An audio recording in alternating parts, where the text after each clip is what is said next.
As our love grew and we started having a deeper realization about sex and sexuality, that it's not just having sexual intercourse that is the key to the relationship, it's also caring for each other, showing regular signs of affection.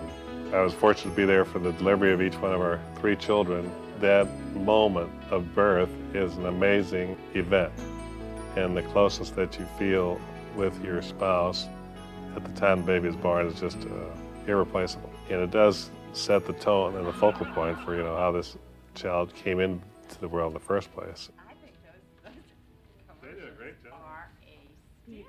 If you're fighting with somebody or if you're disagreeing with somebody, it's very hard to all of a sudden switch off and become intimate, with that person. But if you are a little bit on edge with each other, making love also can break down some of the barriers that maybe are between you and can get you talking about whatever it is that's bothering you. So it could work either way, but it's also just a lot of fun.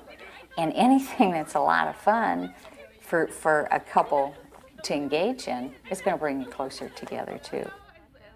It's every day. It's a decision. I'm here. I'm in a relationship. Let's make it the best that we can. You have to forgive. You have to forgive yourself. You have to forgive your spouse. Don't hold a grudge. Don't go to bed mad. The joy you can be to each other and enhancement of your own personhood that you can be for each other, you won't get until you've lived it and you've worked at it. That's something that you can't imagine it.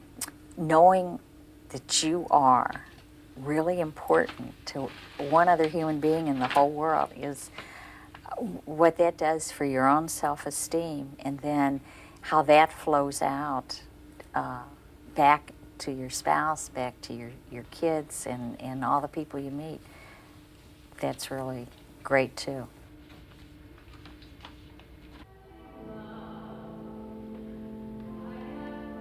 There seems to be almost a grieving process that you go through, that your children are moving on. Those are difficult times because all of a sudden they were a daily part of your life and they're not. And I was kidding my mother. I said, "Mom, you never told me that it would be like this when the kids left the house." And she said, "Well, when your 2 sisters left, and they had upstairs bedrooms, I didn't go upstairs for a month." About a year and a half ago, we moved from our family homestead where we had raised the children. Then we moved to this home here, which is basically our home.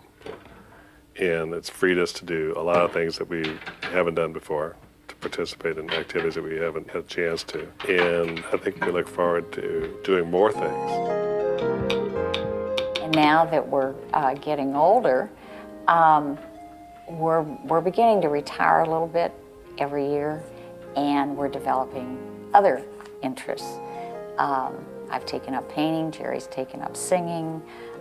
We're just, we're kind of exploring other avenues that we didn't have time or energy, maybe when we were younger and raising the kids and stuff. So work now isn't quite as necessary because the kids are out of school.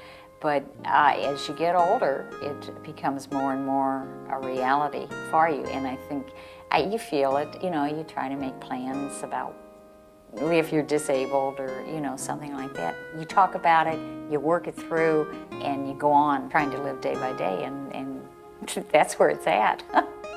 It's living today.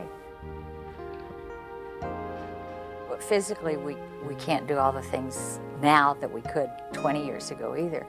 So we walk a little slower, and maybe we'll walk a little slower yet. Maybe I'll be pushing Gerry in a wheelchair. Maybe he'll be pushing me. It's okay. If you live in the fear of what may happen, you're not living. You live in hope. Again, that's a gift of God. You have a belief in Him.